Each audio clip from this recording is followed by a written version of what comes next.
and record here. Recording in progress.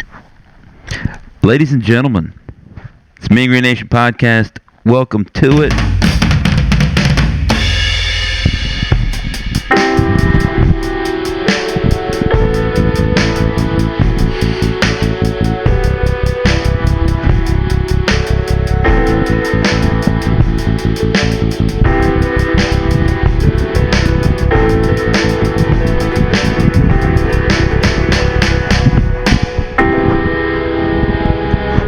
Folks, it's a special edition. A special edition of the MGN Nation Podcast. We are broadcasting live from, I'm at the Radisson, Kalamazoo. And I gotta say, it's nice. I think this is the best hotel in town.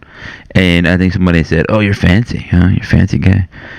I mean, I am a little fancy in my olden age, whereas, I just needed a hot and a cot, kind of deal. Like, yeah, is there a floor? I can sleep on the floor. Those were my days in days. Yeah, now my knee kind of gets a little tricky, if the star level isn't high enough, I mean? I can't quite hit Motel 6 anymore. I used to be there, like, it's little bed bugs. What are they gonna do to me, Bed bugs are gonna have to deal with me. Now I'm like, what's the quality of these sheets here, Doesn't even come with complimentary slippers. What is this place? Like no robe. How am I supposed to sleep? It's limited. Yeah, so we're at the Radisson, and so what did my wife say? We're here to watch a win. That's what we're here to do, and we did that. So that's the headline news. And look, if you're like Adam, usually you're like a little bit more calm, a little bit more measured. You're right. You're not lying. You're not wrong. Nothing's wrong about what you're saying. I will tell you this, though. Like, usually we do it on Sunday morning, right? The podcast Sunday morning. I have a nice little coffee in my hand, maybe a little bacon, like I had last week on a special day, right? My wife's like, yeah, I'll make you some bacon, you crazy guy, doing your little podcast. But today, I had a couple beers. I had 3 beers. It's not a couple. Oh, goodness. It's nap time. Yeah, a couple IPAs. I had an old fashioned at the bar at the end, a little celebratory, and they have the little truffle oil popcorn there. Did I buy that? I did. I did. That sounds pretty good. And then, speaking of fancy, and then I guess like my son was like, "Dad, can we change before dinner?" And I was like, "You know what? Yes." Because we're gentlemen, and we changed, and so we went, and then we go to it's called the Brick and Brine here in Kalamazoo, and then we ate. I got them lamb chops. I saw it on there. I was like, I sent it to my wife. I was like, what should I get? Because there's a lot. She's like, get the lamb chops, man. You deserve it, girl. That's what she said to me. and so I ordered it. I got the French onion soup, and I had that, and then yes, I had a 9-ounce glass of Cabernet Sauvignon. And so, like, maybe if you're like, Adam, you're a little bit looser, like maybe the opinions are a little bit more free-flowing. Maybe there's a reason. That's all I'm getting at. Folks, we won. Aldo, how you doing out there? It's like daytime over there for you, right? Here it's 10 p.m. And over there it's like, 3 p.m. over there? 7 p.m. closer to the sun. I think that's how it works. Yeah, this guy's crazy. Yeah, because I'm in the Eastern time zone, Yeah, we're losing an hour and a half of sunshine this month, but gonna enjoy it while the sun is still up before 3:30. Yeah, did I hear right? Because you texted me. I think you were like torturing local Michiganders there, Michigandians. Yeah, friends of the show. I invited them over to watch a little bit of the game. Yeah, you like Michigan, huh? Do you want to be hurt at the end of the day? Do you want? I was hurting the entire time until the end. I felt real good. So let me give a beginning of the show shout out to a couple of people that are not only friends of the show but subscribers to the Substack, and we appreciate that. Mr. Scott Campbell, Mr. Doug Dorner, met both of them. Not a listener to the show, but not a subscriber. Billy Sierra, he has the Gridiron podcast over there. We saw him, met up with him. It was a good time. Saw some people here in Kalamazoo, Michigan. Good times. My son and I, my son did a great job. He's only 4 years old, but he did a great job. Did I bribe him with lots of Skittles? Yes, I did. you know. I gotta do what I gotta do. He's like, win in Dad, Kalamazoo. I said, Dad, how much time? He said, shut up, here's a Skittle.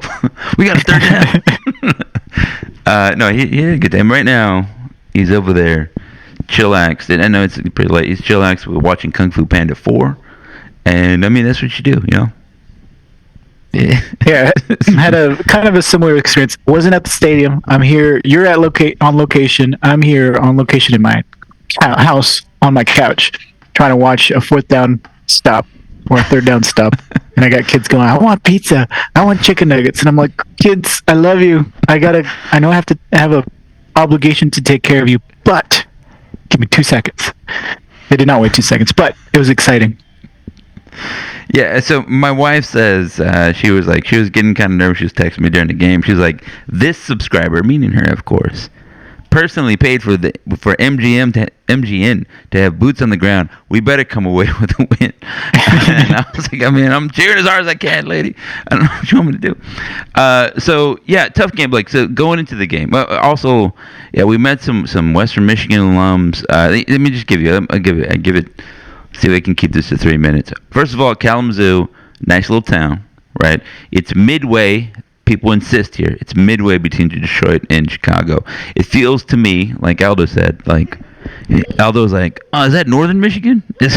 Where is Kalamazoo? And I was like, hey, bud, it's Western Michigan. But you know, so it's halfway to. Everybody says. Well, and like Detroit, the Tigers are playing Chicago, the White Sox. I was like, so what are you going for there? You're halfway through.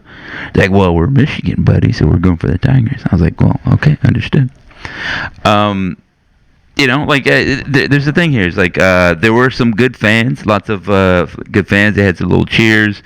I think it was that kid Brock, whatever. He was doing some things, and they're like, we will Brock you. That was that one, and then they had another little cheer, and then said like, we got the running back. What's his name? Buckley. And then, you know, like overall good fans. They were very welcoming. There's some old alums.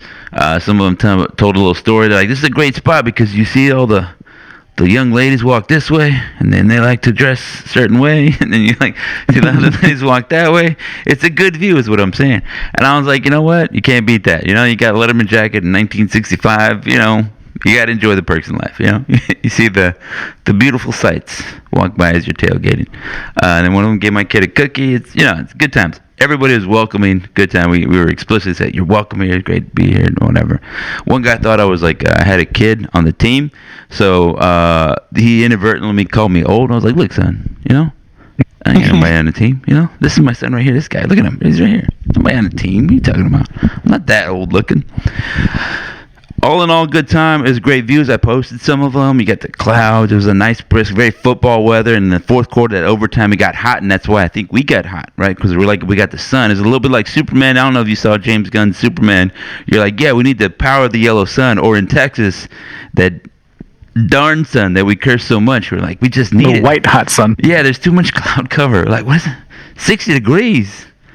It don't get 60 degrees till like December, you know what I mean? Like that's when it's cold. That's when I put on my North Face jacket in 60-degree weather, you know? And I put on my fur boots or whatever, you know, say the ladies. Sherpa lined. Yeah. In Texas, we need it to be warm for us to perform. That is at least how I interpreted it, because we scored 20 points in the second half. 6 points in overtime, won the game. Aldo, how did you experience that from the Pacific Northwest? How was the game for you? What are your impressions? First of all, it was warm and balmy. I think we hit 70-something degrees and muggy up here. But beyond that, it was... I had the confidence walking in there that we were gonna just come away with an easy win. All signs pointed to us just walking all over them. 51-0 last week, and then I think online I was seeing 81% chance of a win over Western Michigan. Mm-hmm. So I was like, oh yeah, easy peasy. Yeah, Drew Magic Maker. Start of the week, they're like 10-point favorite, 14-point favorite. Before the game, we were like a 4-point favorite, because I think everybody was like, wow, really? That's a lot. Let me start picking Western Michigan. So, but yes, I shared your confidence, I guess is what to say. Yeah. Feeling cocky. Oh yeah, no, we'll throw all over them. We'll stop the run. So I mean, so the thing is, like, especially since you get a little pregame, whatever, drinking, whatever. Then you start saying, "We're gonna blow them out. We're gonna kill them. We're gonna kill them." It's a new North Texas team. Yeah. So yeah, 51-0, and I was like, look, the defense. There's a lot to like about it, right? There's a lot of good. We're getting sacks. We got turnovers last week, right? And they paid attention to detail. So hey, we know this offense can score. You put that together, I feel real good about it. This Western Michigan team, they have 2 quarterbacks, which means you have none. That's how I always see it, and I mean, it's always been true. I very rarely see that work, except for like at Alabama, which is sort of an exception to everything. But even then, it's Alabama with Nick Saban as the head coach. In the words of Tommy Castellanos, Nick Saban ain't there to save him now, right? So like, again, it's the exception to the rule. You got 2 quarterbacks, you don't really have a quarterback, except at Alabama under Nick Saban when you have 2 NFL quarterbacks. So that's different. So I totally expected that we'd get the ball. And I think I posted, dude, they're punting from plus territory is Western Michigan. By the way, up here they call them Western. So Western's punting at the plus territory. I was like, this is like 1980s football. This guy's like, well, I'm like, what are y'all doing? This game's over. They don't know what they're doing. It's like, well, hey, guess what? Tell my son, guess what, kid? MGN Junior over here. We're gonna get out of here. We're gonna get some cotton candy. We're gonna get some ice cream. It's gonna be great. We're gonna be done. Dan, how much longer in the game? But it's gonna be like it's over now, and really, tell you the truth after that point. We'll probably just pack it up. But to their credit, right? I think it's one of these guys like a Nick Saban disciple. Their coach. To their credit, they played field position, ball control offense, run the ball, punt, flip the field, pin them back, all that good stuff. And frustratingly, it worked. They pinned us back. They had us deep. We had our starting position was pretty terrible in the first half. I think it was like we were on the 1 twice, whatever it was. Yeah, and then on the 4-yard line, and then on the 6-yard line, it was awful. Yeah, their punter was killing it, and our punter was shanking it. It was like like shank you very much all day. It was pretty terrible. So yeah, like it was like, you know what, this is the walls are closing in on me. I was like, what's going on here? What's going on? Yeah, in the Mean Green Nation chat, somebody was like, I think I'm gonna ban Adam from ever going to a game. And I was like, you know what? Yeah, I think you're probably right about that one. It sounds like a good idea. I should never go to a game again because I'm bad luck. I was after the first half. I was like, we gotta move the ball. Go ahead. You give me your opinions, please. They knew what their weaknesses were, and they used it to their advantage. And pinning us back, they didn't trust their kicker to make that field goal. Fine. Mm-hmm. But you had a punter that could pin us back and get us out of sync that deep. We were not comfortable enough to run our normal plays from our own end zone.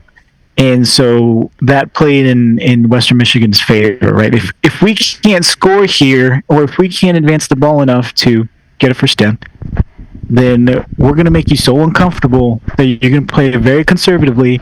You're going to play in a type of football that you're not used to playing, and it was working for a long time.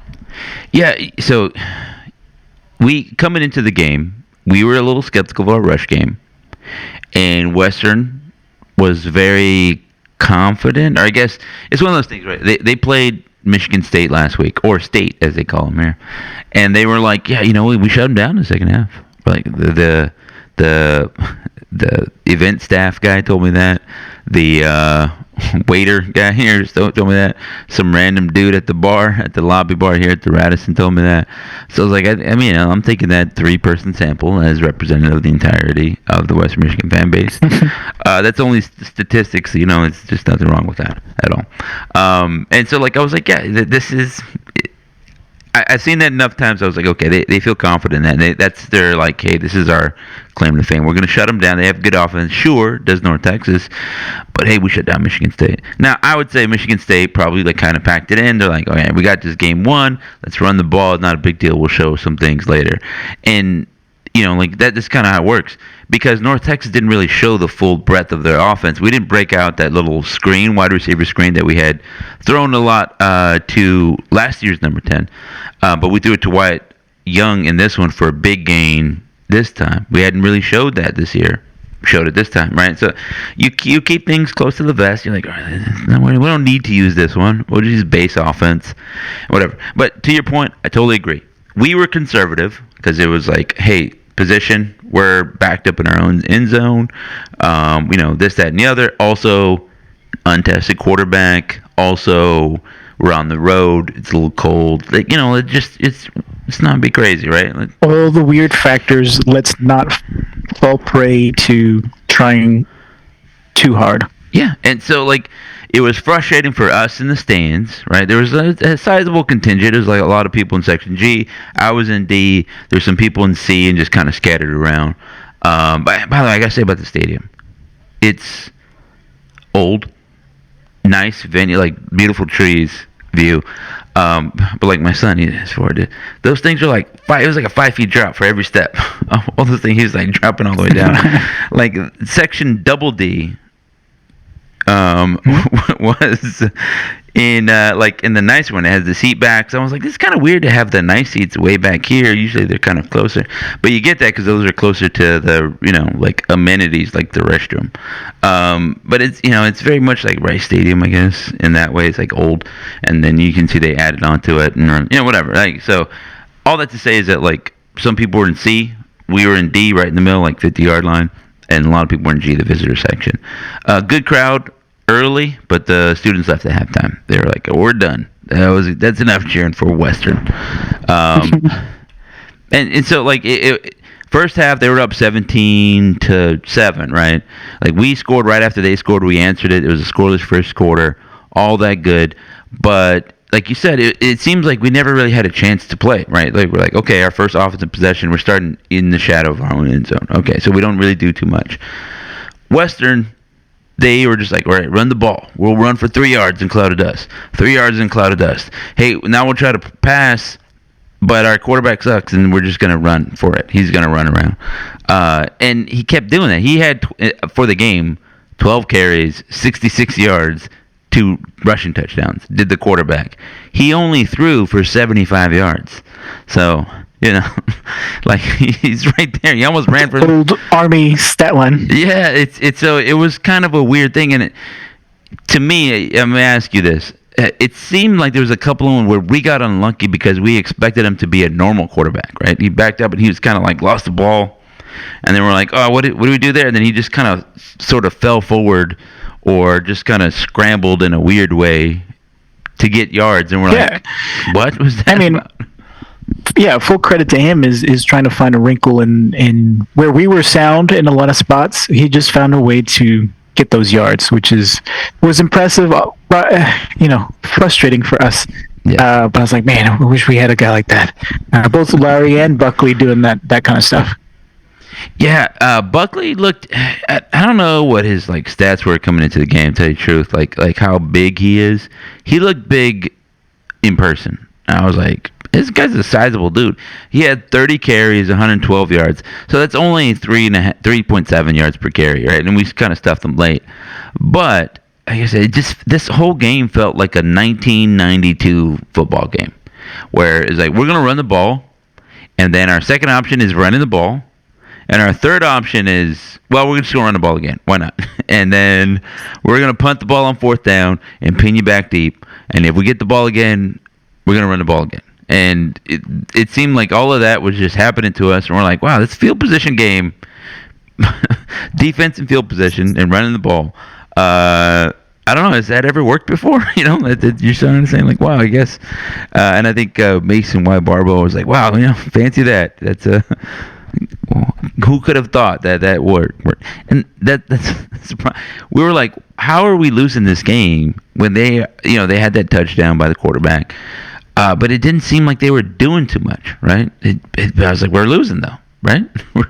Yeah, just a matter of a smattering of big plays scattered through bad football. Well, not bad football. I wouldn't say that, but like the defense would hold, and then some bad luck play would happen to us, and then they'd get a whole bunch of yards.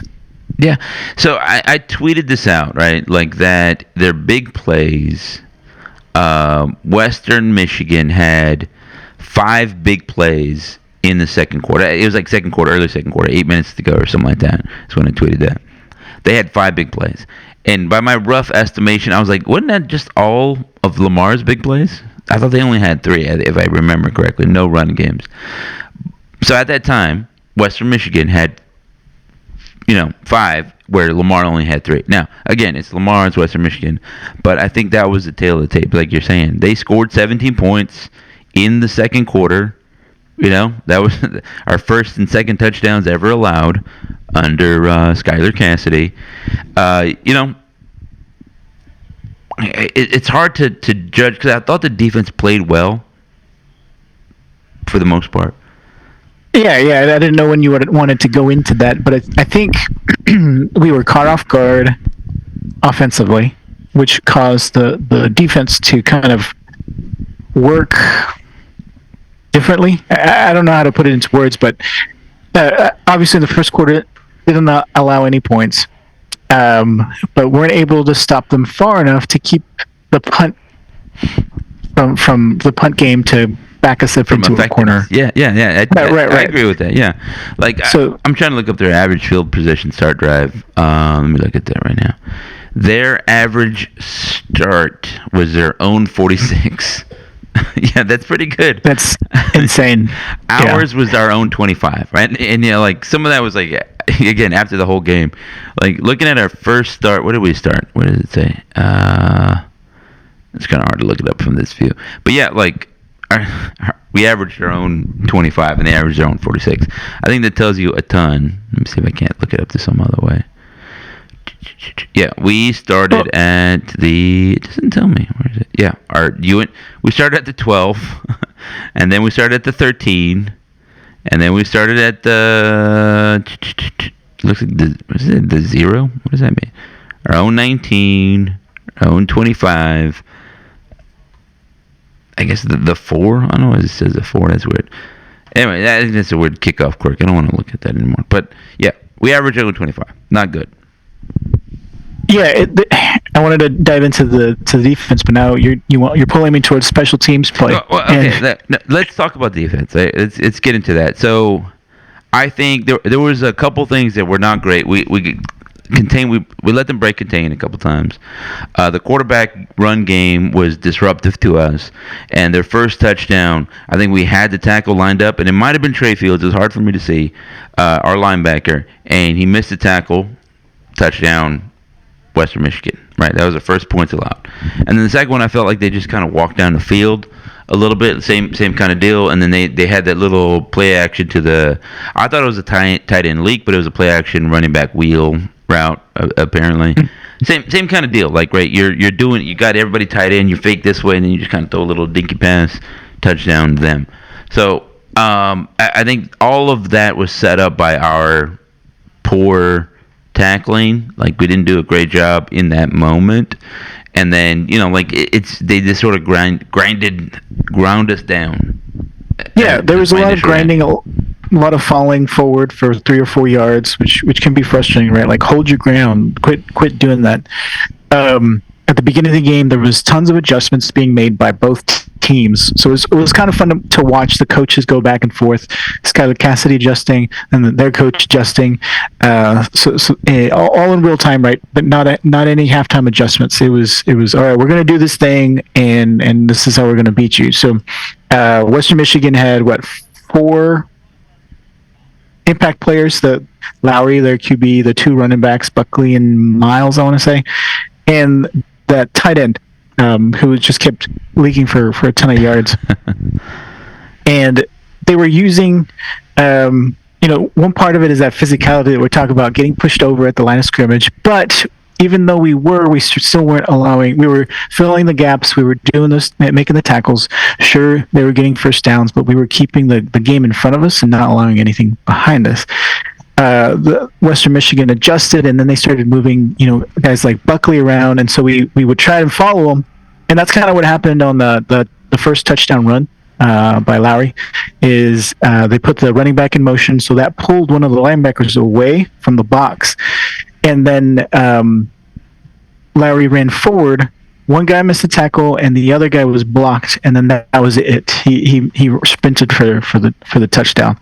So great play design, trying to keep linebackers out of the box by moving that impact running back. Yeah, it's interesting that you said like the tight end had a bunch of yards, right?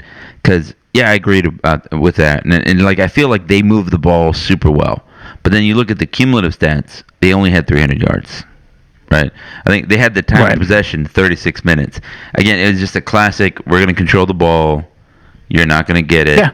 They took a little bit of a page from Army last year, right? Army, again, I said that we only allowed 14 points against Army, but Army scored 82% of the points in the game, right? So, like they're like, well, we just need one more than you. That's all that matters. It doesn't matter. If your offense never touches the ball, that's good defense by our offense, right?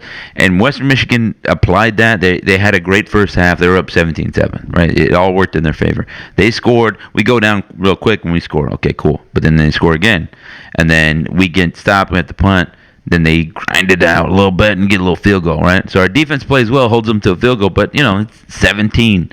I think, what was it? And then we trade field goals there. Let me look at this. I think this is a good set. Our advanced offensive stats, like our passing down percentage were 18, was it?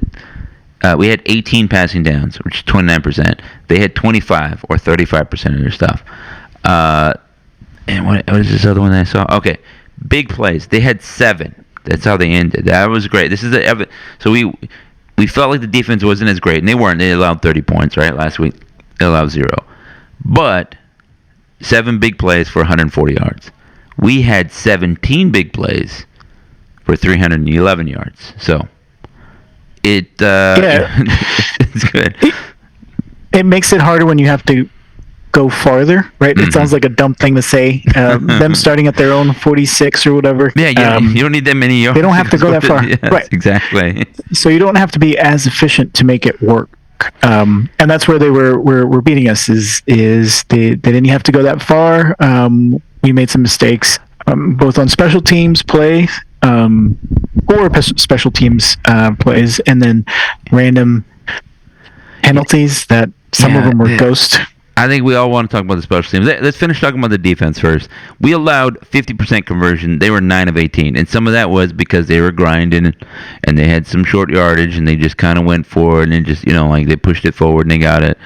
I thought that was bad. They also had big plays. They had 3 big passing plays, which are defined by this stat broadcast of gains of 15 yards or more, right? 15 yards, a 34-yarder, a 17-yarder, and that was a touchdown, right? That was it Jalen Buckley? And then that was a little play action.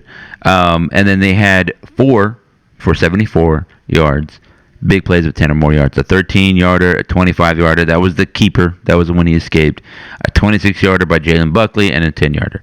That 26-yarder was huge because we had just sacked their quarterback, and I felt like, okay, they're gonna punt it after we do this, and that was a big thing. I was like, yeah, look at Ethan Day getting a sack. He did his little celebration, and Yeah, and that was the unlucky one where we got injured, where there should have been a guy in the gap there. He couldn't get there because he got hurt. He was holding the shoulder. Yeah. I can't fault that. Now, what I do want to say is that I want to think that we made them one-dimensional. Like, sure, they weren't really good passers. Their head coach made them one-dimensional, or their recruiting staff made them one-dimensional. But yes, I understand your point. Right, and they had plenty of opportunities to pass the ball, and they did a piss poor job of doing it. And I want to give credit to the defensive backs being there, keeping them from being able to pass the ball downfield and causing them to scramble. But also, of course, they were super inaccurate. So there's one of my thoughts is the defensive backs did great. Passing defense is looking pretty solid so far across 2 games with poor quarterback play. Rushing defense, sure, we saw some big moments there that we allowed some big rushing. Some of them were mistakes.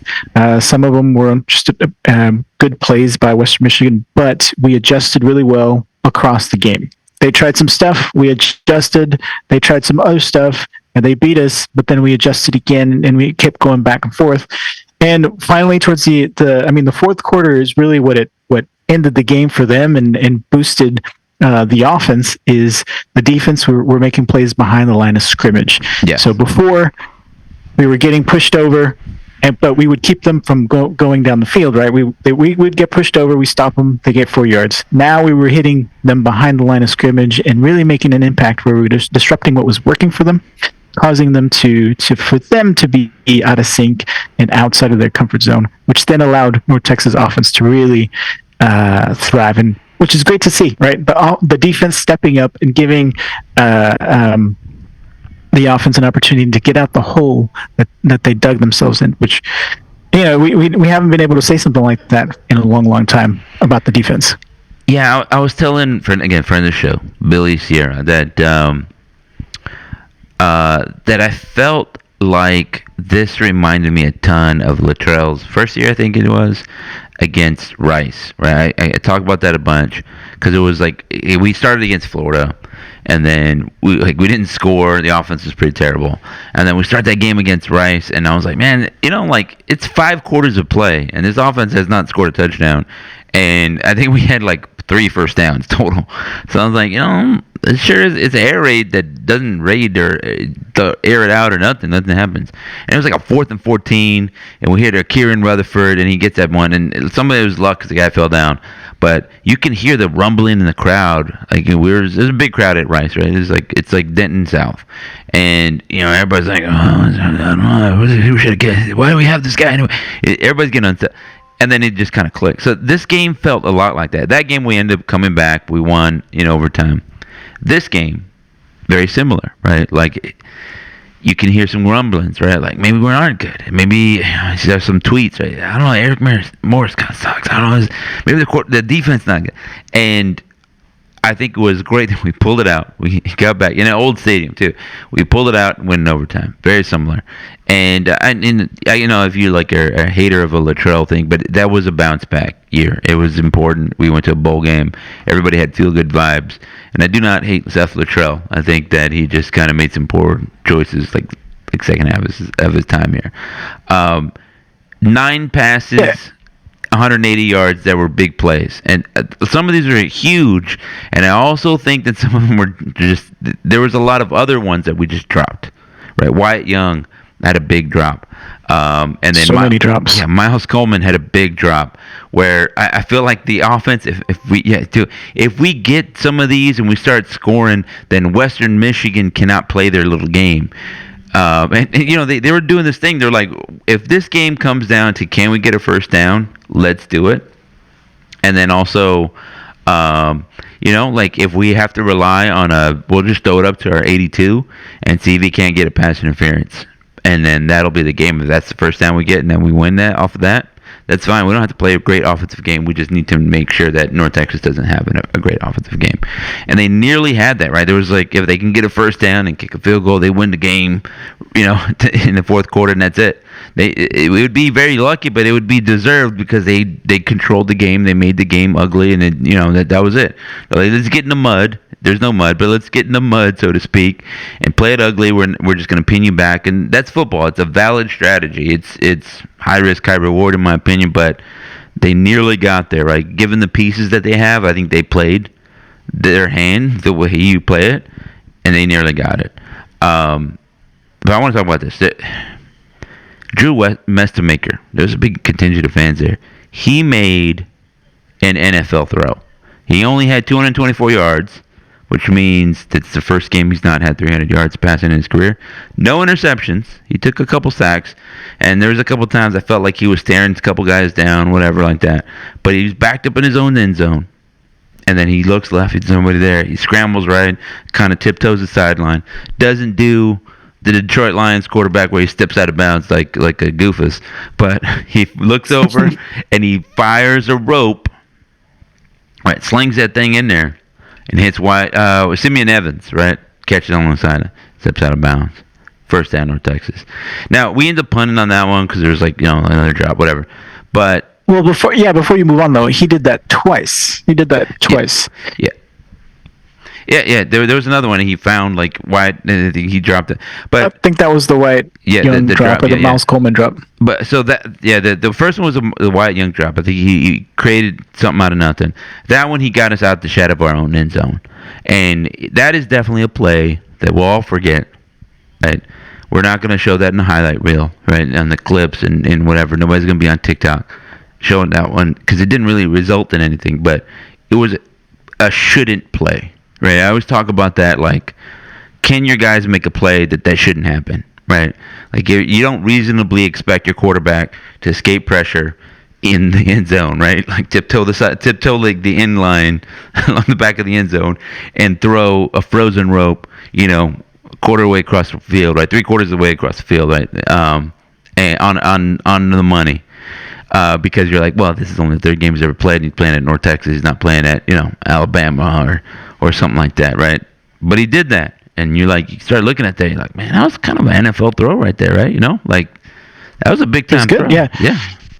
I mean, I keep calling him Drew Magic Maker, but I think Drew Money Maker sounds pretty good too. Yeah, we got a little bit of time to give him a thing. And so huge.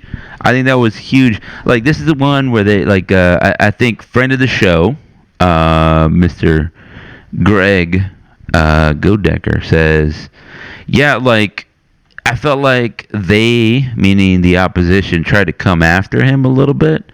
There's a little bit of film on him. They were aggressive coming at him. I think yes and no. I think they were saying, let's see you really do it, right? You're a freshman quarterback, see what's going on. I think the offensive play game plan was a little conservative, and so we didn't really give them a lot of options. There was a couple times we were just doing max protect, there's 3-man route, and a couple guys didn't win. So what do? Right? You're just okay, who's open? There's only 3 guys, right? And then they have 5, 6 defenders. Yeah. Go ahead. To that point, I want to say that I think that we had to move folks around the offensive line. I think the right tackle was out for today. And then there were many times they were sending 5 or 6 guys towards Drew. And the thing though is most of the time he was escaping. Maybe there was nothing open or there was a drop. I think he was identifying the guys. Yeah, he did stare down his first read a little too long, especially when he on one of those sacks. There was another time that the left tackle got bull rushed and he stepped on Mestemaker's foot. So there was a concerted effort to get at Mestemaker, and they were winning that fight many times, but he was still able to supersede that situation, finding guys downfield or the dump off or what have you, or running for the first down. It was awesome to see. So credit to him, even through that adversity. I don't know. I'm starting to sound like a coach here, but I was really impressed with what he was doing with what was given to him. I don't think that's a bad take. I'll say that in recent memory, the best quarterback play on the road that I saw was Chandler Morris against Memphis. Memphis had a good defense. Chandler Morris just was a baller. He stood tall. He made the right plays. He escaped, and he ran for a 75-yard touchdown, whatever it was. And he threw for 300-400 yards. That was great. And I think more tough circumstances, because I think Western Michigan has a good defense, especially for the MAC. And to give them credit, go back to what we said earlier. They played well against Michigan State, and they kind of, they're tough. They don't give you anything. I thought they made good plays. They got pressure on the quarterback.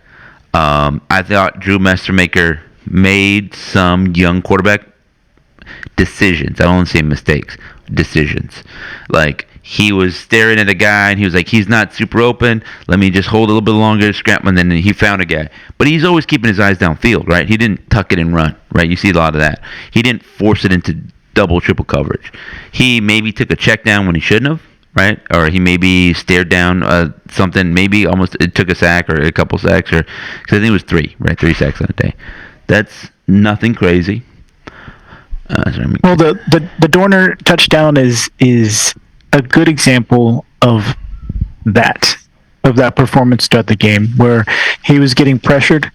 First read wasn't there. He was looking around. The play itself was starting to break down, but then he saw him, and he wasn't open. Dorner wasn't originally open when he saw it, but he put it in place where he would be open by the time it got there, and it was like, wow, this is awesome. This is good. Yeah, I think that was, and yeah, I don't know what read it was, but yeah, like, and I kind of saw it from afar. Like, I thought he played well, right? 18 of 33, not great, 55% completion percentage, 224 yards, 2 touchdowns. Like, that is a solid line. And again, if we're playing 90s football here, which we were, right? It was a 90s football game, maybe late 80s football game. Run the ball, punt, bad field position. Quarterback throws for 224. You feel good, right? He got us into position. We scored we got a field goal to go to overtime, right? And I think some of that was like the call. We had a penalty late. We had a penalty late. So I'm giving my kid a treat here. It's the mint from the restaurant. You know, giving his half of the cut. So, like, you know, we get down there and we score. We score in overtime, right? If all the things about a quarterback, yeah, you can throw for a lot of yards, but all of that is really asking, can you make the decisions to help the offense move down the field? Yes, we did. 2 touchdowns, no interceptions, no turnovers by our quarterback, right? A third game playing college football. He's played more college football games than he has high school football games, right? And which was 0? Yes, it's 0. He's playing against JVC, and he's out there making things happen. So, all in all, we can say Mr. Magic was there, and I think he passed the test. Maybe not A+, and that's fine. Maybe he got a C+, maybe a B-. That's fine. I'd say B-. Yeah, 18 of 33, 224, 2 touchdowns, 55% completion, 131.6 rating, right? Quality, and then if you say like there was one where I was telling somebody, I was like, you know what? I think the QB coach pulls him aside, says that needs to be placed better. But I also think that the wide receiver coach pulls Miles Coleman aside and says that got to be in the bet. You got to catch that and make a play. There's 2 of them. Like, he caught it and kind of slipped and fell down. It was like a little swing route that should have been a touchdown. And there's a lot of that, right? Miles Coleman, couple drops. I'm trying to look at this, see if we don't have a drop stat, right? But why? There's drop stat is 1 total drop for the team. Yeah, Miles Coleman had a drop, and I thought that Wyatt Young should have had a drop too. It went through his hands. He's not credited for a drop, but in my book, which I have right here, drop. Here's some stats for the wide receivers. Wyatt Young, 4 catches on 5 targets, 59 yards. I thought he was big, especially early. He was like the spark, especially in the first half. You have any HSOs on Wyatt Young? Yeah, man. I mean, he's shifty. Like in general, he's shifty. He's quick. He can explode. We've seen him do it many times. And yards after catch is 31 yards. So out of his 59 yards, 31 were after the catch, which is awesome. That's what we're asking them to do. Yeah, the big he had a big second quarter, 23 yards, and then 12 yards, and then he dropped that 3rd and 16 where he should have caught it. And that would have made some things happen. And then he had a big 23-yard catch late in the game. I think that was I believe that was a little screenplay that we hadn't seen all yet. Landon Sides, I think he could have played better. I thought he did drop one, and he's not credited with the drop. But Messermaker rolled out right, and he saw him early, and he would have got a first down, but he dropped it. He got hit as he would have caught it, but it was incomplete. They say it was broken up. I thought he hit his hands. I think Landon Sides is coming off his injury, right? Yeah, he had a big 32-yard reception in the second half. I'm still bullish on Landon Sides, but I think Wyatt Young is kind of overtaking him in let's say similarity looking guy, kind of. Well, you can swap these guys out, right? Young, Sides, Coleman, in terms of their play style and their performance. You swap these guys out; they all look the same. Is that what you said? That's I don't know. That's a ist. I was saying Trey Williams. He's got to do a little bit better. My boy, he had the big drop, the touchdown drop last week, and I felt like, I don't know, I don't love this. And then he caught a touchdown today. So I think he was reading the Mean Green Nation chat and was like, let me show these dudes what's going on. He did miss a block, causing. I think that caused a sack. I can't recall. I thought that too, yeah. So we need to see a more complete game from. Yeah, Cam Dorner, he only caught one catch, one ball. That was a touchdown ball. So, you get it. It was a very important catch. Yeah. And Simeon Evans, 3 catches, 37 yards, targeted 7 times. He only had 4 yards of extra. But I thought he did some good things and caught some important passes, right? Those 3 balls, I think they were all pretty big. He's an over-the-middle guy, and we're asking him to catch in traffic, and he's had some drops over the last 2 games, yes, but yeah, he's been there in critical situations, and he's doing what we're asking him to do. Yeah, 2 catches for 2 first downs. One was on a 3rd and 10. He caught a 19-yard ball, and another was on a 2nd and 10. So big catches. It was a 15-yard catch. So yeah, like I said, are you moving chains? And then so you didn't catch a touchdown pass, but you're moving the chains. Like those are huge. You need that to happen. Catching those little 8-yard passes, and then we end up punt. Those are empty stats, but big second, 19-yard catch on 3rd and 10. That's huge. They know that you're going to be there. You got to run a crisp route. You got to make a catch in traffic where guys know you're coming. So that's good. We only had 406 yards, and so if you want to start criticizing Eric Morris, you say, hey man, we haven't hit 500 yet, right? Like against Lamar, Western Michigan, haven't hit 500. Where's my 500 at? Yeah, 406 yards, 224 passing, but 182 yards rushing. And that's on 6.1 yards per tote. McGill, didn't know this. I didn't feel it in the game. He had 16 carries, 102 yards, 1 score. Did you feel like he had 100? No, not at all. That's amazing, though. I mean, congratulations to him for breaking the century mark in a game. But yeah, you weren't feeling the run game, and I think there was so much negativity in my mind. You were just while watching the whole rushing situation, right? Yeah. Because there were so many struggles through the first half, even through part of the 3rd quarter. Mm-hmm. I was unhappy. Still, even with the positive yardage, right? We would get, that's a big play. Oh, they're going to screw it up later. But they turned it around. And I think in the middle of the 3rd quarter and through the 4th quarter, they were getting big yards. They were mowing people down. They were doing what needed to be done to get touchdowns, two rushing touchdowns on the day, and getting the first downs. So, Kiefer Sibley had, I always question myself when I say his name. Sibley had 7 carries, 38 yards, and a score. One was that big one, and I felt like he was kind of bouncing it out a ton, but he made, he scored a touchdown 2 weeks in a row. I think you feel real good about your life. He also caught 2 passes for 35 yards. Yeah, so he's a dynamic player.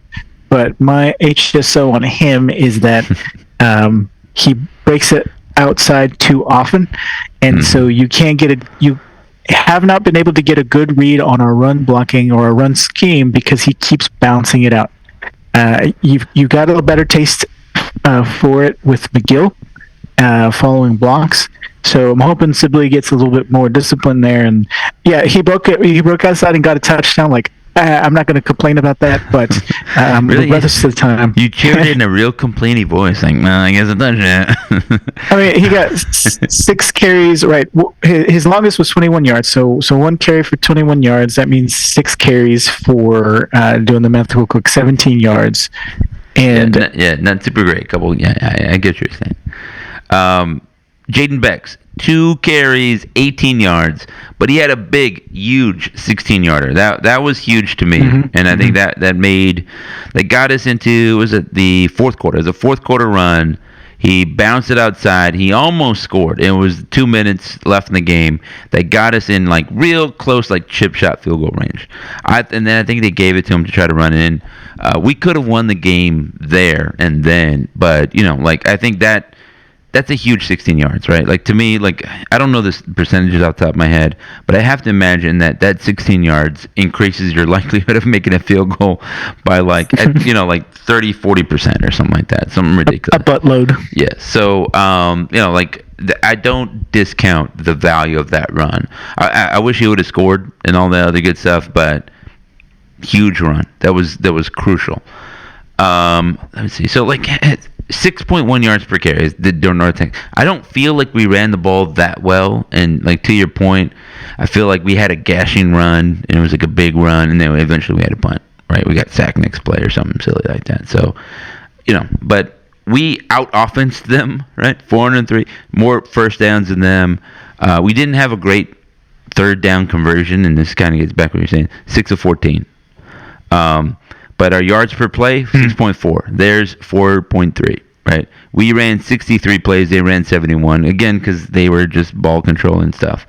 So like, is it sack-adjusted yards? We had 201, and they had 225. Those are the rush yard average. Because, like, whatever. But yeah, 5 of 5 in the red zone. I think that was huge. Once we got there, we made things happen. That's what you need to happen. Yeah, I mean, I think I've bashed all these points enough. Right, Messmaker passing and making plays where he could. The rushing attack starting really poorly from the beginning, but really adjusted and towards the end of both halves really started to do some stuff. My eyes bother me. That's why I'm doing this. Sorry. I apologize to everybody watching on YouTube. Receivers need to quit dropping the ball. That's all I gotta say. Quit dropping the ball. Score more touchdowns. Here's the thing. Would you vote a punter MVP? Like ever? Like, I mean, what would be the circumstances where you'd say, you know what, this punter is our MVP? Because I feel like that would have to be like very special. But I feel like Western Michigan's punter is that guy. He's got to be the player of the week for the MAC. He had 5 punts, 178 yards. Like, the yardage doesn't matter so much, other than 5 punts. 1 was for 50 plus. 4 of them were inside the 20, and they don't have a stat for inside the half-yard line, but it seemed like all of them were. And I was like, gosh, I never hated a punter until right now. I hate this guy. So frustrating. Yeah. Let me find his grandparents in the crowd and throw some popcorn at him or something like that. I don't like. Where you at? Yeah, I was looking for him. Millmore, where's your mama? I don't like her right now. Pump this. Yeah. He was killing us. Like our punter wasn't so great. And he looks bad just by comparison. He was fine. But you're like, man, why is our punter not putting it in the coffin corner there? Like, what's going on with you, buddy? I did not. What are you gonna do? Right? There's only so much you can care about the punter. But they were pinning us back. And here's another thing I didn't like. Why were we squib kicking it in the fourth quarter there? What was the thinking there? Because there was like the whole we get ready to kick off, right? We score that the game tying 27-27 field goal, and then we do a little squibby kick, and we're like, they're just one big play away from being sort of in field goal range. You know what I mean? And like, what are we thinking? They had, I'm looking here, they returned 6 kicks. 2 of them went for -1 yards, but the other 4 went for 124 yards. And so I feel like we're trying to play keep away with their guys. We were playing scared there, and I don't think we should have. We were just poor. I don't know if we don't trust our coverage, or we were too afraid of their potential to return one. Yeah. So one of their big returns was like the guy bobbled it, and then the dude, like the up back dude, comes back and like steals it from him, and then he runs. And I feel like that's not really like they can't duplicate that, right? It's not gonna happen again. Just kick it to that dude, kick the dude that bobbled it. Let's make him catch it this time. And really, he's gonna spend all his time trying to catch it. He's not gonna think about running, and it's gonna be fine. But I mean, that acknowledged, I just feel like it's plain scary. I don't know. Yeah, you're overthinking a situation, and it leads to poor results.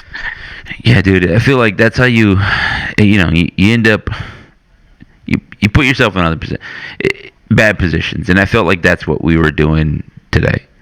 Like I didn't love that. I just want to call that out. It's like, again, Eric Morris in this game, he didn't really give me, I mean, I'm just a guy, I'm not important, but he didn't give me a lot of confidence. I felt like there was a couple times he should have called some timeouts that he didn't. I felt like he should have managed the game a little differently. Like, I would have called some things. And I asked the people around me, like, you called timeout here, right? And they're like, yeah. I was like, okay, it's not just me, right? It's just me thinking, like, maybe we should have called timeout. But, I mean, it's hard to argue with the results. We did win the game, but I felt like we could have put some more pressure on them, and we didn't. Win differently. Yeah. Let's win with a little bit more. I was like, I don't like these close games, man. I don't know. I'm getting too old. Yeah. I walk in with all this confidence, and now all that confidence is gone. I got a little more 50-0. Those are fun. I like This was another weird score, 33-30, and it was kind of close to what I predicted. I want to say, I think I said like 31-27. I mean, you might have said that. So I feel like we didn't take full advantage of their offense, like having the two quarterback thing. And a lot of that had to do not with the defense, because I felt like, the defense didn't play as well as they did last week. Of course, sure, whatever. But I felt like our offense didn't do that. And again, you could say, well, if you're just the offensive guys, you'd be like, look, dude, we got pinned back. What are you supposed to do from the one? You can't, let's do a deep pass. Let's drop back 7, You're not going to do that. So they know you're not going to do that. So there's only so much you can do, right? So you're kind of put behind the 8 ball. Okay, sure. I get all that. But going to the second half, I was saying, let's unleash Drew Mestamaker, right? Let's open up the stuff and let's quit trying to run it. And again, you can be like, look, idiot, right? We ran for 182 yards. So what are you talking about? Don't run the ball. What do you know about football?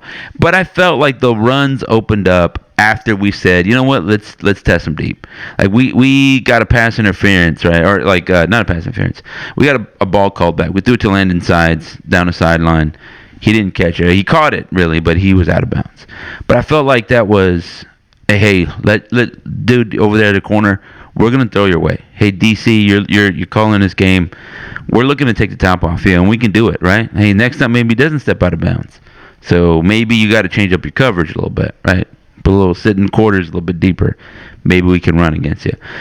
So I feel that that's what happened. I felt Drew Mestamaker had a little bit more of the playbook in his favor in that second half, and we scored 20 points in the second half. Well, 20 points in the second half, 6 points in overtime. So maybe I'm right. I think maybe I'm right. Yeah. The spots didn't improve. They improved a little bit, but they didn't improve that much in terms of starting field position. But I'm looking at time of possession in the first half. Just back of the napkin math, I want to say we are at like 8 or 9 minutes of time of possession, something ridiculous. We ended up 24 or something like that over the whole game. So we just didn't have the ball. We couldn't do anything with it because we were in such a weird spot. And the whole game was just a weird game. And I think this one is just one you can't really dig too deep into in terms of like end-to-end gameplay, but you can pick out things like, Western Michigan had grit written on in the helmets, and I think this defense and offense showed a lot of that. grit that we hadn't seen for a long time in a North Texas team, and they that's my takeaway, is that they didn't falter. Yep. They put themselves in the hole, and then they adjusted. They didn't stick to the guns. They adjusted. They played harder, and they did what needed to be done to skirt away with a win. So, first half, we threw 13 passes, completed 6 for 77 yards. We were 3 of 7 on third down, and our average yards per play was 4.4. We also had terrible field position, sure.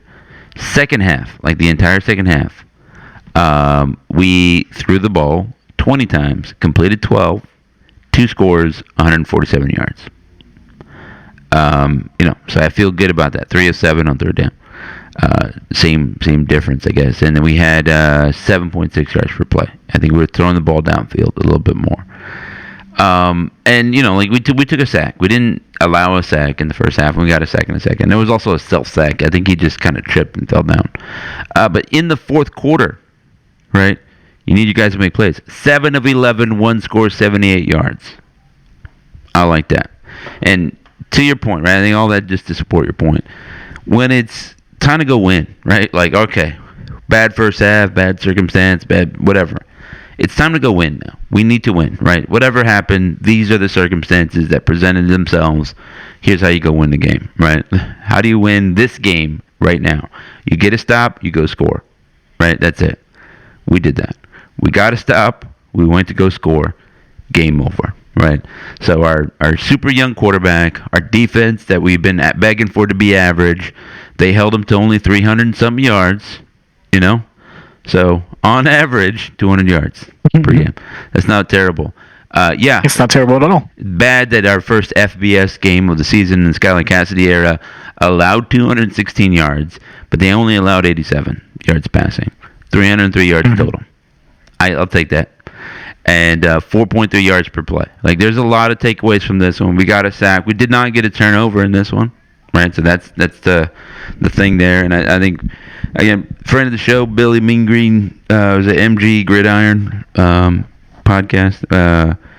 He's saying like we're not getting negative plays, we're not getting penetration in the backfield, and I think you called that out too, Aldo. We did it. We got negative plays. We got into the backfield in the second half when it was time to win. Right? Hey, it doesn't matter what happened at first. It's the third act. It's time to win. Bring it home. How do we bring it home? We only allowed 3 points in the fourth quarter, and we only allowed 3 points in overtime, right? And that's how you win it. We, meanwhile, scored 16. Won the game. Come back. North Texas. I like it. Yeah, I mean, that's all I want. Wins. Winning. Easy. Just make me happy by winning. Are we getting touchdown North Texas? Then it's fine. And then are we 2-0 North Texas, or 1-0 this week North Texas? We like it. North Texas is 2-0 on the season, folks. It's the first time we can say that in a few seasons. So I like that very, very much. Meanwhile, I think somebody said, hey, SMU lost, and so did UTSA. So, hey, it's all feeling real great. All in all, a good day. And, it looks like we only have to beat one great team, and that team is USF, which beat Florida tonight. So, I mean, why do we have to be good Florida. This year? We always play one good team. Well, there you go. So, that helps us out a little bit, right? Because you're like, the schedule's weak. We got nobody good. Oh, yeah, USF. They just beat number 13, and last week they beat number 25. Rank USF. Let's get. I almost said South Central. Let's get Eric Morris, a top 25 team, to play and beat. Right? Yeah, right. You wanna win things. You got to beat the big boys, and those big boys is right there. USF. If we go on a winning streak, we beat Washington State. There's a chance for us to be ranked as well. That's called a winning streak. It has been done before. It's a great movie. I say, was there something else? Because I know there's like, hey, I want to hear what you guys think about this. Let's see. So Greg says, oh yeah, stretch of Army, South Alabama, USF is nothing but strong running teams with running QBs. I think this was good. We saw a running QB. The thing is, I think the other running QBs can throw it better. Like say Army. I didn't see what happened. I saw they were playing tonight, and I didn't see the final score. Let me look that up. Meanwhile, I was they beat filling in the silence. they beat Kansas State. 24, Oh, wow. 24. That's a big Army. Look at Army. You know what? We can't beat Tarleton. We beat them Kansas States. You know. South Alabama. They have a running quarterback. I think they did well today, right? South Alabama. Let me look that one up. Washington State, I believe, has a running quarterback. He's a scrambler. I don't think he's a design runner. Hey, look at this score. Tulane Green Wave 33. South Alabama Jaguars 31. Wow. Yeah, look at the Tulanes. I mean, that's the other part of college football, right? You beat Northwestern, you're like, oh, we're gonna whoop everybody, and then South Alabama comes in, you're like, oh man, they're pretty good. Even us, right? 51-0. We go to Western Michigan and Kalamazoo. You're like, where's what a funny name place. Let's see. I'm trying to see. Western Michigan game plan. We talked about that. What other questions? The physicality. How do you feel about our physicality? Are we not physical enough? I questioned it at the beginning of the game. Like I said before, I felt like we were getting pushed on the line of scrimmage while we were on defense. But there were adjustments that were made in game that we turned the tables on that, and we looked way better towards the end of the game than we did in the beginning. So physicality there was addressed for me. And on the line of scrimmage on offense, I think we were bullied a lot of times. More often than not, we were bullied on the line of scrimmage by Western Michigan. Even so, we were still able to pull long runs out. Jim Estimaker was able to extend plays there. While I don't feel like we're strong enough on the offensive line to be dominant, to have a dominant run game. Yeah. But we have enough grit to be able to, and talent with Messmaker and our positional players to be able to turn nothing into something. So there's still questions there, but I think we're better than I felt like we would be. Yeah, I think if you look again, you do the quick analysis. Well, you allowed 200 yards rushing in this game, so maybe you suck. Oh, yeah, you didn't throw the ball, right? So 200 yards rushing, but only on 3.8 yards per carry, right? Your best. That was their whole game plan. Yeah. Is running over us. Your best running back, 30 carries, 112 yards for 3.7 yards a carry. That's really grinding it out. And your home run hitter was your quarterback, and he only averaged 5.5 per carry, right? And he only threw for 75 yards. So not great. And I think they got lucky, and I think they were not lucky, unworthy of the result, but the things bounce in their favor, right? We drop a pass that would have put us, close to the end zone, and we maybe score in that possession, whatever. I think that way, if we're up in this game, right, instead of down 7, if we start going up, it's 14-7, and then we're struggling to get a field goal, and it's 10-7, and it's a different game because I think we moved the ball well when it was time to move the ball. We got a little bit better field position.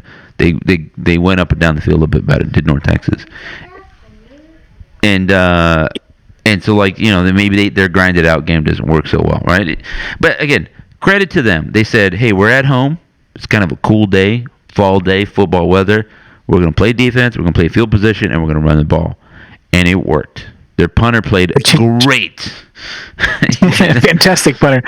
Yeah. There's been years when our punter has been an MVP, but what I want to say there is that they played great for 2.5 quarters until we adjusted, pinned our ears back, and made it stop working for them. Yes, and that's exactly what I was going to get to. Is that point there is our defense said, okay, enough of this mess. We're going to get some stops. Shane Witter, 12 tackles. Trey Fields, 11 tackles. Our safety, we don't like you up there and up in the top. He had 8 tackles. Patrick Smith-Young. Wazlowski, 8 tackles. And I thought there was one, again, he's talking about luck. He made a great play, and then he made another great play. And then on third down, he had it sealed up. He slips, and then the guy bounces around him for a first down. You're well, did you take the steps necessarily? But I thought Wazlowski had a good game. He had 2 tackles for loss. Good stuff. And you can forgive some of the things because that situation, and then there was where a linebacker didn't have eyes on the tight end, and he leaked out and got, I don't know, 13-yard gain, something, right? First converted for a first down. Um, but but that didn't lead to another one, and then another play on top of that, and another play on top of that. Right? You can forgive being out of position or making a mistake. 'Cause you want them to be perfect every play, but you just can't. Um, and those errors didn't compound on themselves, and they were able to um, overcome. Again, going back to grit, I kept seeing grit on those helmets, and that really stuck with me. And I think we were the most gritty of the two teams.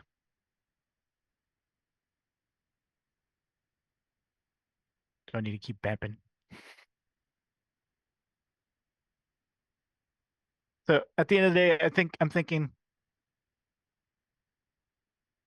Sorry, I lost you there. That's my fault. Um, Am I so, back? yeah, I get you. Do I need to repeat all of that? No, I mean, I got it. I think to wrap all this up, right? Like I said, you got to win ugly sometimes, right? Not every game is going to be 51-0.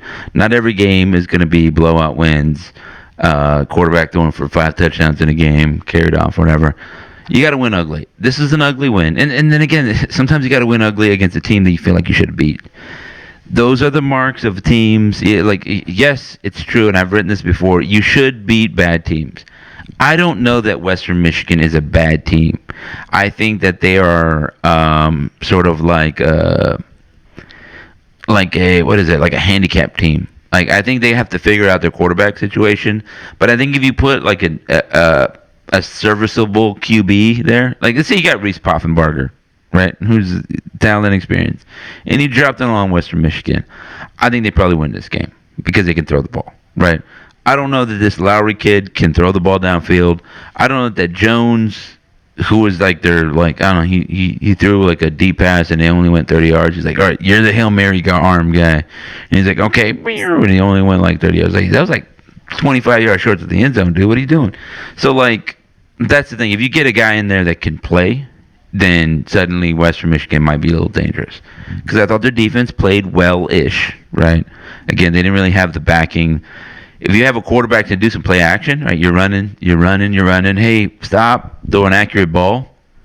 Hey, chains move. And then suddenly you start scoring, and North Texas has a lot more to come back. You know, it's like they had their 17 points in the second quarter, but that was what, like you're saying, perfect circumstances, right? Pinned back at the one a couple times. Like the only thing that they were missing was like turnovers by North Texas, right? And there would have been like the classic upset recipe, like field position, dominate time possession, get a little lucky, and then get some turnovers. But we said all that. It's like, so all that to say is I don't know that Western Michigan is a bad team, right? That I thought North Texas won a game that they didn't play well in. They didn't play amazingly well in, and that's great. That's what we want. Let's win ugly games. Ugly wins. When you look back on the schedule, like I said, like Western Michigan went 13-1, and was it 2016 or whatever it was, or 2013? How many of those games, like which of those wins were you like, you know what, that was an ugly win? I don't know. You just see 13, right? You see 13 wins, and it's not qualified. And it's like, you know what? Hey, you won 33-30, but you were down most of the game, and you never took the lead until overtime. So you only get 0.75 wins. partial credit. Yeah, you don't get that. It's a pass-fail. It's win-lose. We win. Forget about it. After a couple days, done. It reminds me of what you were saying about, there was a fantastic throw by Drew Mastermaker.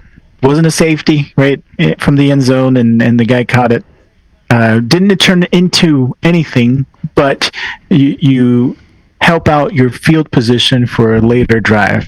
So that makes a big difference, right? As on the stat sheet, it might not look like an incredible thing, but within the game, you're pushing, you're making a situation later on down the line better for you, and it takes patience to make that unfold.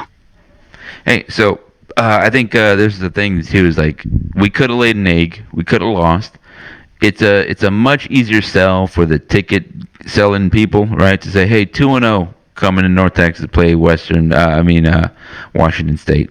You know, that's a much different, like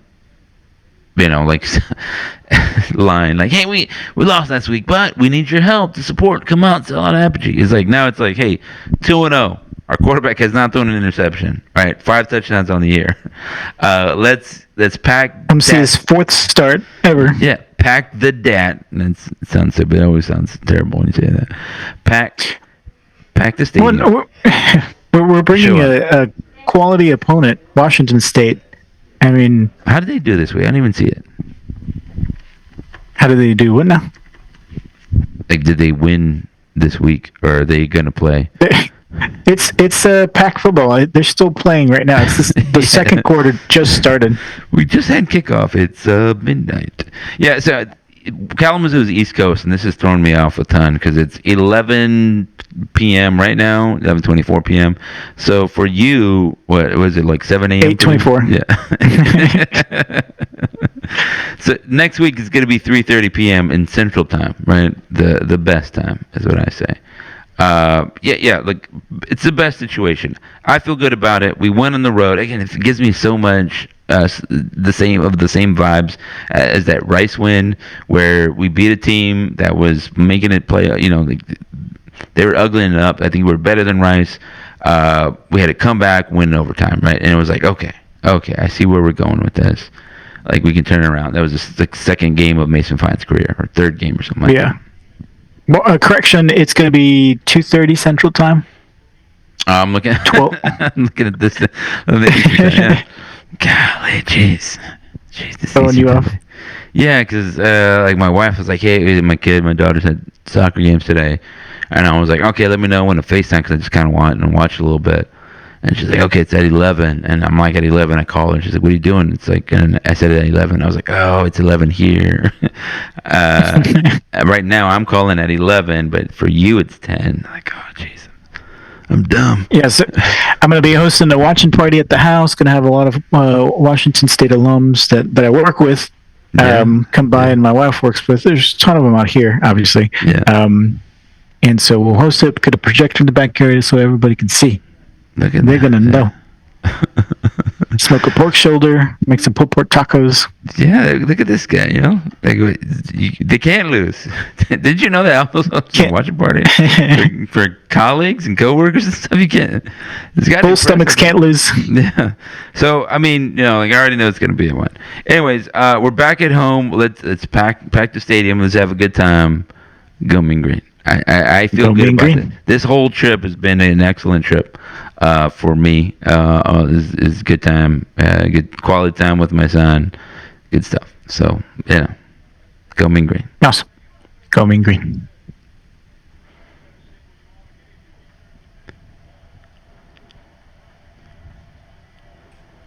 How do I? There it is. Recording stopped.